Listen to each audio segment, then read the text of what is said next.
Mesdames et messieurs de la presse, chers acteurs de la société civile nigérienne, camarades membres du mouvement M62, bienvenue à ce présent point de presse du mouvement M62 Mutunti Burkintare, Union sacrée pour la sauvegarde de la souveraineté et de la dignité du peuple, consécutif à la situation socio-politique de notre pays et au procès en appel du coordinateur national, le camarade Abdullahi Seydou.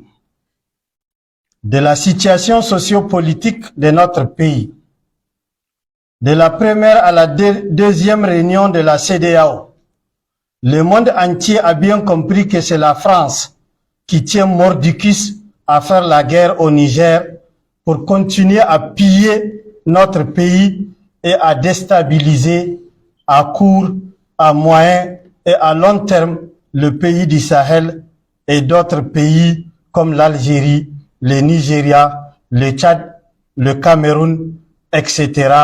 pour faire main basse sur d'énormes ressources naturelles qui regorgent ces pays respectifs.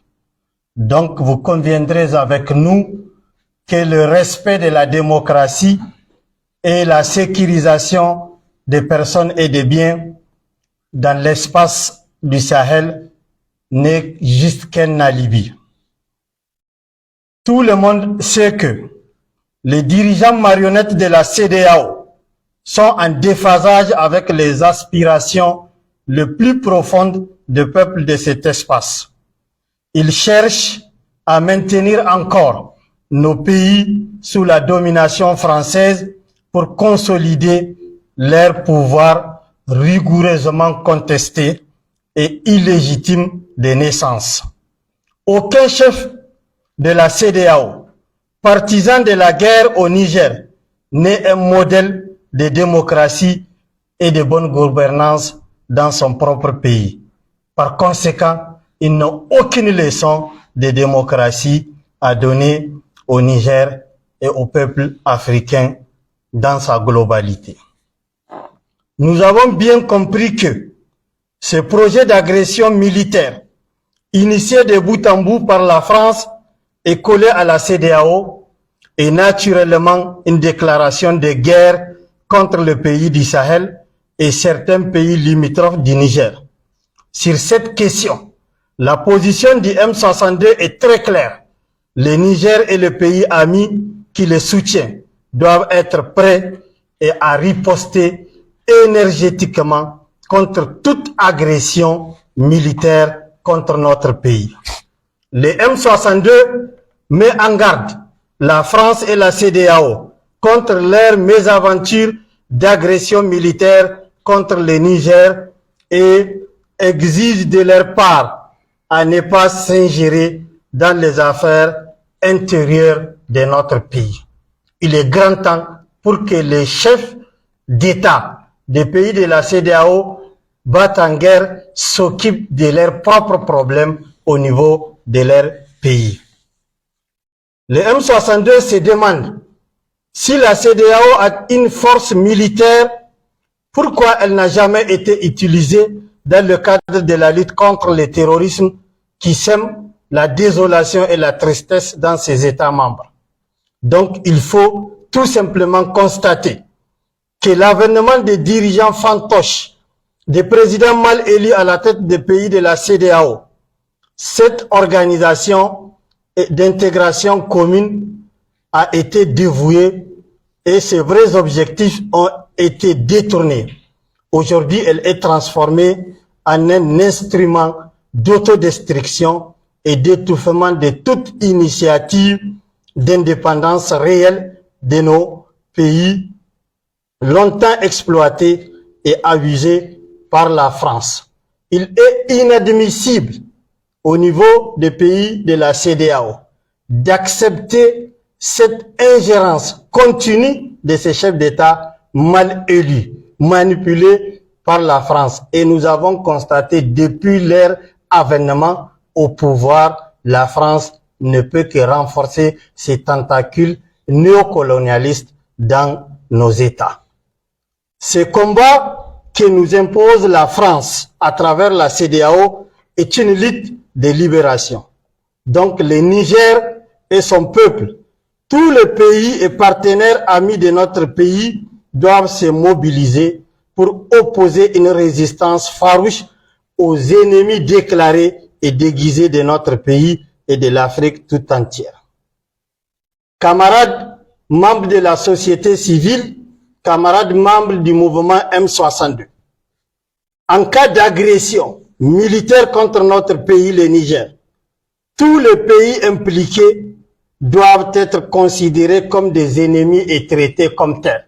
Ils nous ont déclaré la guerre, nous n'avons aucun droit de ne pas les déclarer la guerre car nous sommes en situation de légitime défense. C'est œil pour œil, dent pour dent. Tout celui qui agresse notre pays, qui agresse notre peuple, le Niger et les pays qui les soutiennent et les partenaires qui les soutiennent sont en droit de se défendre et de faire la guerre à ces ennemis de notre pays et à ces ennemis de l'Afrique.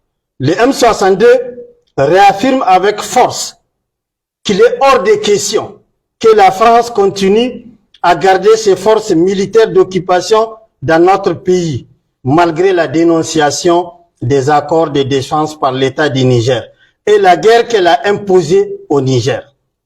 Le peuple nigérien doit se mobiliser pour exiger leur départ immédiat et sans condition. Et par la grâce d'Allah, l'heure a sonné. La France doit quitter le Niger parce qu'elle n'a aucun résultat dans le cadre de la lutte contre le terrorisme au Niger, comme au Sahel. Elle doit quitter le Niger parce qu'elle a contribué à déstabiliser le Sahel. Le cas de la Libye, le cas du Mali, le cas du Burkina, le cas du Niger sont des exemples éprouvants. La France doit quitter le Niger parce qu'elle veut le chaos et la déstabilisation de nos pays voisins.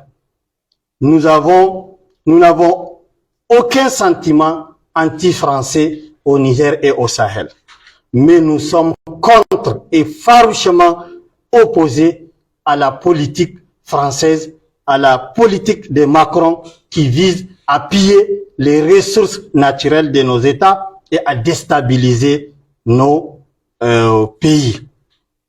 La France, par ailleurs, il est curieux de constater, pendant que le pays est acteur et pris de paix et de justice, recommande l'approche diplomatique pour trouver une solution durable à la crise née du coup d'État intervenu le 26 juillet 2023 au Niger, la France et ses marionnettes plaident pour le chaos.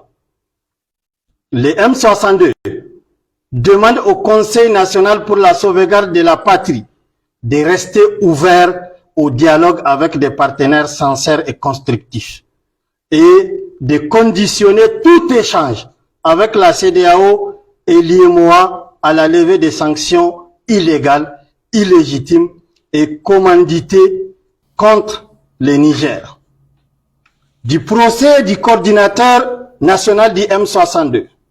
Pour rappel, le procureur de la République, Cheb Moussa, a inventé et collé injustement un chef d'accusation de complicité d'incendie volontaire des hangars servant d'habitation et des boutiques aux orpailleurs. Ce chef d'accusation a été utilisé comme prétexte pour placer le camarade Abdoulaye Seydou, coordinateur national du M62 et président du REPAD sous mandat de dépôt à la prison de haute sécurité de Kolo par les doyens des juges d'instruction. Malgré son complot, le 23 mars 2023, le doyen des juges d'instruction a rendu une ordonnance aux fins de non-lieu et de renvoi en police correctionnelle. Autrement dit, après 60 jours de détention arbitraire, le doyen des juges d'instruction a innocenté le coordonnateur du M62 et président du REPAD, le camarade Abdoulaye Seydou, à travers cette décision. Bien que le prétexte pour lequel Abdoulaye Seydou a été placé sous mandat de dépôt à la prison de Kolo soit balayé par la décision de justice si haut visée, il a